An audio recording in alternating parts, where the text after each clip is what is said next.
Oi, e o que é design ecológico? Vamos falar um pouco sobre isso?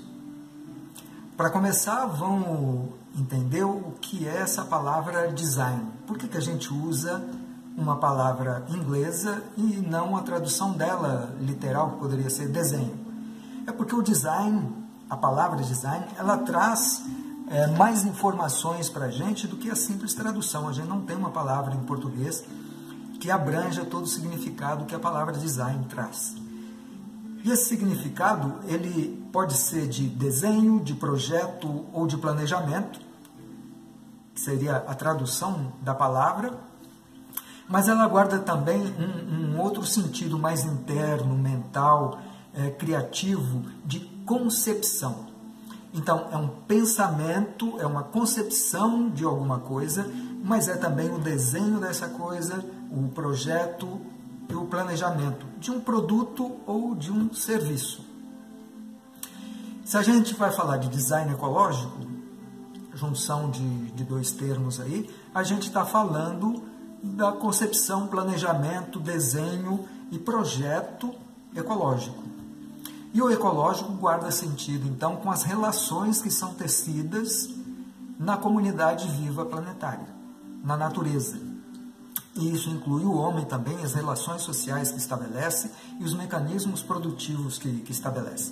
O design ecológico, então, ele vai trabalhar com a ideia de que a vida, e isso é biomimética também, a vida já está no planeta há quase 4 bilhões de anos e desenvolveu um punhado de relações e um punhado de soluções que permitem a continuidade dessa vida.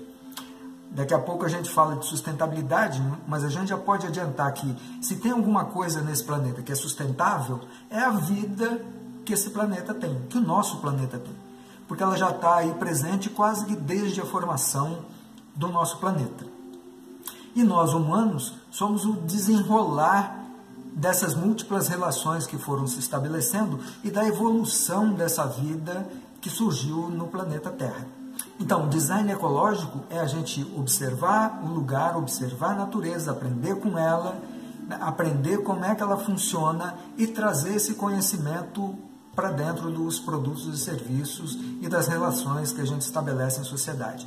E por um motivo muito simples, a máquina ela é muito recente, a Revolução Industrial ela é muito recente. Se ela ajudou bastante no desenvolvimento do mundo, no desenvolvimento da sociedade, na economia, ela não responde às necessidades que a gente tem atualmente de pensar um desenvolvimento ou um ser estar no planeta que se mantenha ao longo do tempo. E a vida planetária pode resolver isso.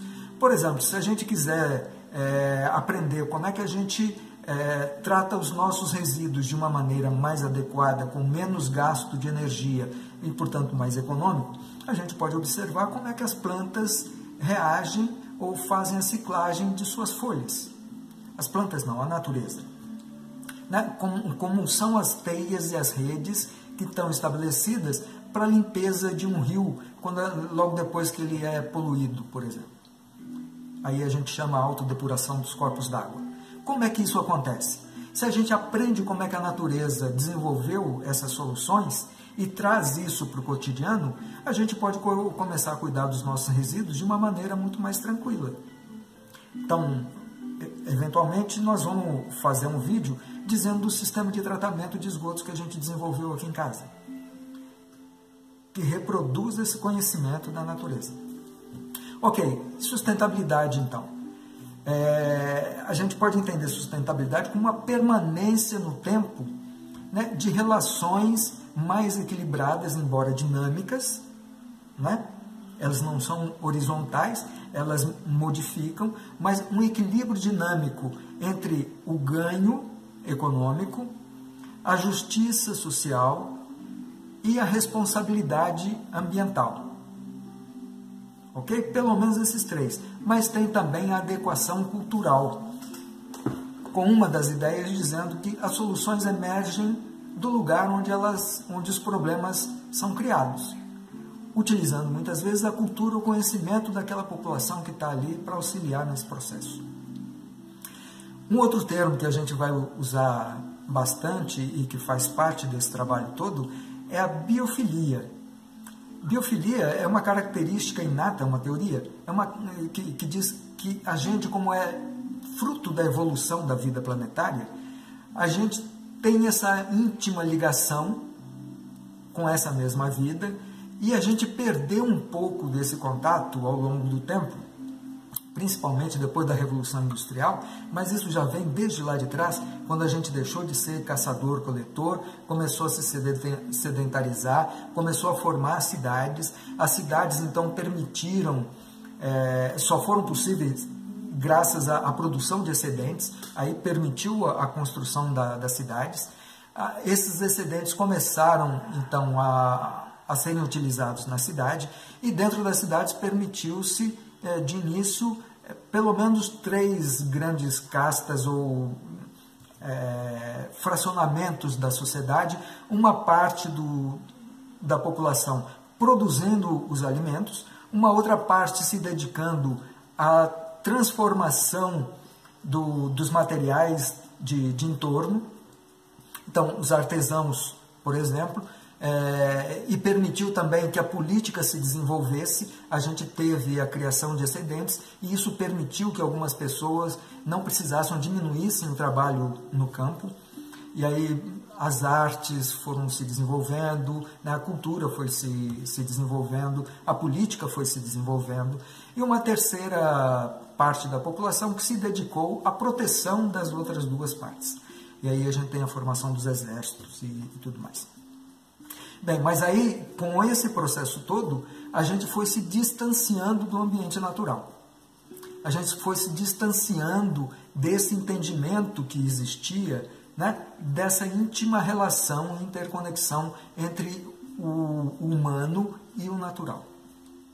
A biofilia, então, resgata um pouco disso para a gente lembrar que a gente faz parte de alguma coisa maior, ok? E um outro elemento que está na base do trabalho que a gente desenvolve aqui é o biocentrismo. Então, a ideia não é mais o teocentrismo, mais lá de trás, nem o antropocentrismo, que é um pouco mais recente, né? Dizendo que o homem é o centro de tudo.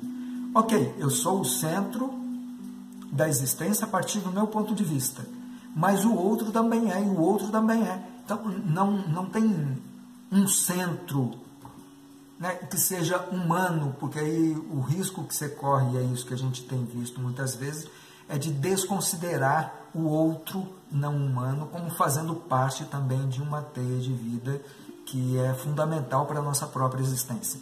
Então, o biocentrismo trabalha com a ideia de que a vida é o centro das atenções. Se a vida estiver legal, a gente está legal.